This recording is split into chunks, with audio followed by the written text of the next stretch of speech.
It's Big Board Sports with Roger Weiland on 104.5 The Team.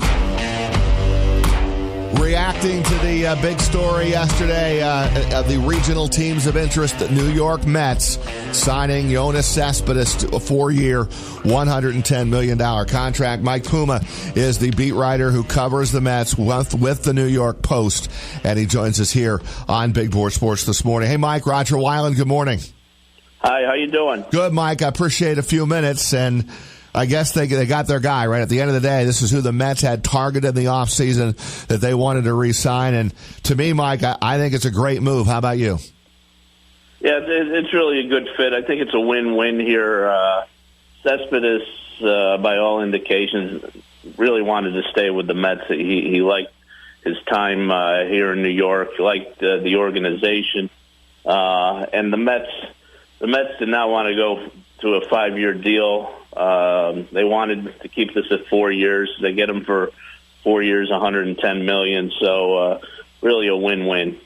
Yeah, I think so. And I mean, look, to me, they want to win now, right? The climate is to win now, and why not spend that kind of money? I mean, hey, Mike, how many years ago was it that all Met fans were complaining, hey, the organization will not spend any money. They will not go out and do what they did yesterday and re-sign a guy like Cespedes for $110 million. So I think you have to give it up to the Mets organization, but I also think they feel they can win this World Series in the next couple of years.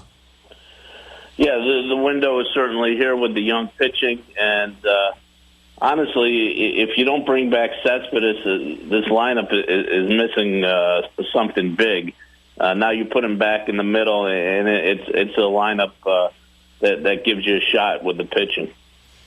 What are the risks here? In your opinion, I mean, when you look at Cespedes, the postseason numbers aren't great. No, he's not a great outfielder. Would those factor in as maybe making this a little bit of a gamble? I just think the biggest concern is his legs. We saw that last season. It was an issue for much of the season. He had the quadriceps thing he was trying to play through. They eventually moved him out of center field to try and save some wear and tear on the legs, and then he went on the disabled list in August. So I guess the biggest concern is you really can't hide him as the DH if he can't play the field here. So, they're going to have to keep an eye on him to make sure he's healthy. And, people do bring up postseason numbers, but you can also say they don't get to the postseason without Cespedes. Yeah, that's right. And, you look at last year, it's one game. And, the year before he wasn't terrific by any means in the postseason. But, just get there and then worry about that when you get there. Mike, could another team paid him more money and gave him more years?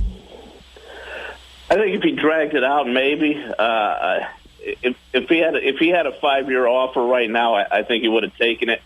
But I think he just felt that he had the 4-year deal. He didn't want to stretch this out. Like, remember last year we went to January 23rd before anything got done, and the Mets had kind of made it clear to Cespedes' camp that they were going to move forward if something wasn't done around the winter meetings, maybe right after the winter meetings. So both sides wanted to get this wrapped up as quickly as possible. We're talking with Mike Puma, New York Post, covers the New York Mets. Cespedes, 4 years, 110. What's next for the Mets here, and then what trade possibilities exist with perhaps a Jay Bruce or even a Curtis Granderson?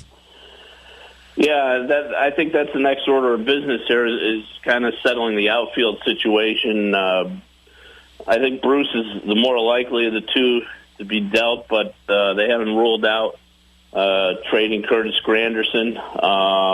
They have kind of a plethora here of corner outfield types, although, Granderson could be asked to play center field again as he did at the end of last year.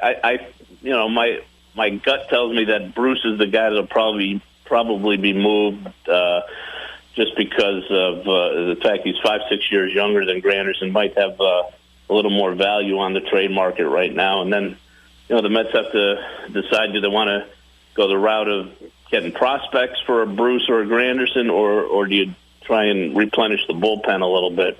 And then, Mike, one more for me, and I'll let you go. Now you got Cespedes in place. Is the starting pitching going to be all set? There's no reason to believe that all these young arms that have really struggled last year with the injuries, that they'll all be back and ready to go for the start of the season.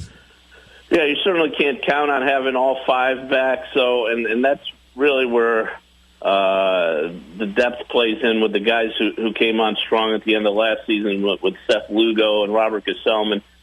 Having those 2 guys is a real nice insurance policy when you're talking about, Matz, Harvey, DeGrom coming back from surgery, Zach Wheeler coming back from basically 2 years off with the Tommy John. So they have Gesellman and Lugo that they like a lot. They could slide one or both in if need be.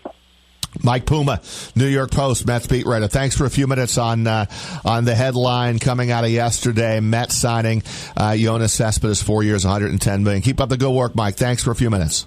Okay, thanks, guys. Mike Puma here on Big Board Sports.